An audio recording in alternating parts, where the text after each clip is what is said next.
جو معاملات تمہاری دسترس سے نکل جاتے ہیں انہیں اللہ اپنی دسترس میں سنبھال لیتا ہے، اور تب وہ چاہتا ہے کہ تم اس پر یقین رکھو، بے حد یقین۔ وہ تو ان دروازوں کو بھی کھول دیتا ہے جن پر تم دستک نہیں دیتے، پھر وہ ان دروازوں کو کیوں نہیں کھولے گا جن پر تمہارے مسلسل دستک کے نشان ہیں؟ وہ جانتا ہے تمہاری من پسند چیز تم تک پہنچانا کب بہتر ہے، اور جب وہ تمہیں دینے کا ارادہ کر لیتا ہے تو کائنات کی کوئی بھی چیز تمہارے اور اس کے درمیان رکاوٹ نہیں بن سکتی۔ اللہ بڑے حیرت انگیز طریقوں سے کام کرتا ہے جنہیں تم کبھی بھی نہیں سمجھ سکتے۔ تو بس اتنا یقین رکھو کہ جسے تم اپنا اختتام سمجھ رہے ہو اسے وہ ایک حکم سے تمہارا آغاز بنا سکتا ہے۔ وہ کیا کچھ کر سکتا ہے اس کا علم تمہارے مقدر کو بھی نہیں۔ تو پھر یہ سوچ کر دعا مانگنا کبھی بھی مت چھوڑ دینا کہ نتیجہ اب تک نہیں آیا۔ تمہاری زندگی میں آنے والا ہر ایک امتحان تمہارے لیے بہتری کے معجزے لاتا ہے۔ اسی چیز کو وہ تمہارے لیے وسیلہ بنا دے گا جو تمہارے لیے مایوسی کا سبب بنی ہوئی ہے۔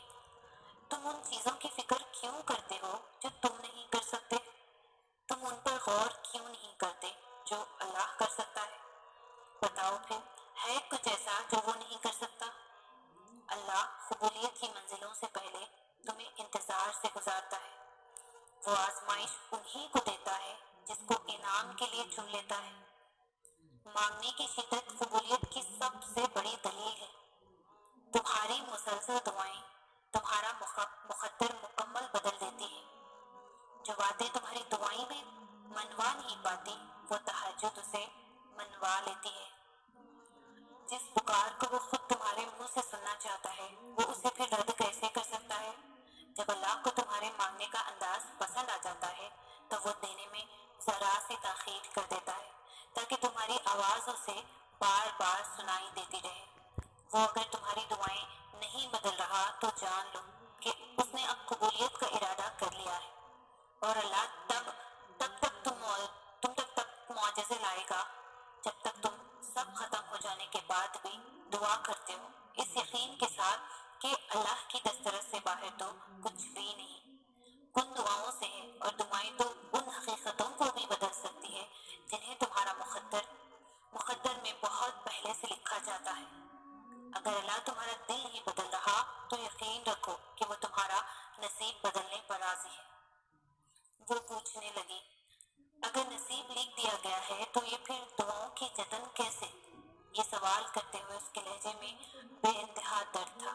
کچھ چیزیں آزمائش ہوتی ہیں، میں نے اس کا ہاتھ تھامتے ہوئے کہا، اس لیے اللہ ان کا خانہ نصیب میں خالی ہاتھ چھوڑ دیتا ہے، کیونکہ اس کو علم ہوتا ہے کہ میرا ایک بندہ ایسا ہے جس کو مجھ تک آنا تو ہے مگر ڈھیر ساری ٹھوکروں کے بعد، اس لیے وہ ان چیزوں کو تمہارے لیے نصیب میں نہیں رکھتا، وہ انہیں دعاؤں میں چھپا دیتا ہے کہ ان چیزوں کی کھوج کے بہانے نکلو گے تو اسے بھی تلاش کر لو گے۔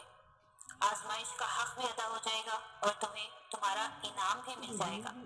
غم تو اللہ تک پہنچنے کا واحد اور آخری دروازہ ہے، اور اگر وہ تمہیں غم کے قابل سمجھ لیتا ہے تو جان لو اس نے تمہیں اپنے قابل بنانے کا فیصلہ کر لیا ہے۔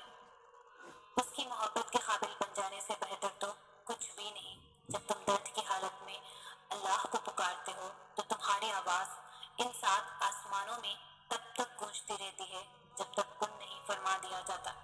اللہ تو فرماتا ہے تم مجھے پکارو، میں تمہاری پکار کا جواب دوں گا، اور پھر وہ یہ بھی فرماتا ہے یقیناً اللہ کبھی بھی اپنا وعدہ نہیں توڑتا، اور وہ تمہارے مقدر کو بدلنے کی گنجائش تب تک رکھتا ہے جب تک تمہاری دعائیں اس کی چوکھٹ پر بے بسی سے کھڑی رہتی ہے۔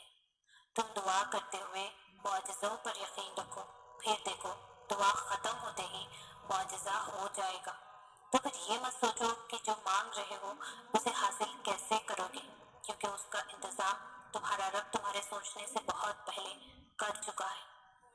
جو تمہیں بے چینی میں مبتلا کرتا ہے وہی تمہارے لیے اس بے چینی سے تسکین بھی نکالتا ہے، اور پھر وہاں سے راستے بناتا ہے جہاں سے تمہیں امید بھی نہیں ہوتی۔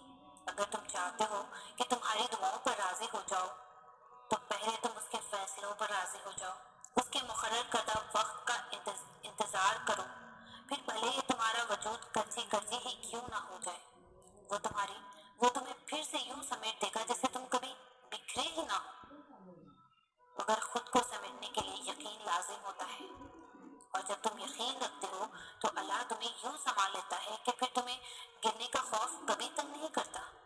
وہ الجبار ہے، ہر ٹوٹی ہوئی چیز کو پھر سے جوڑ سکتا ہے، جس کا جڑنا تمہاری نظر میں ناممکن ہے۔ ٹوٹے ہوئے دلوں کا ٹھکانہ اللہ کے سوا اور ہے ہی کہاں؟ بس وہی ہے جو انہیں جوڑتا ہے اور ان زخموں کی مرہم بنتا ہے۔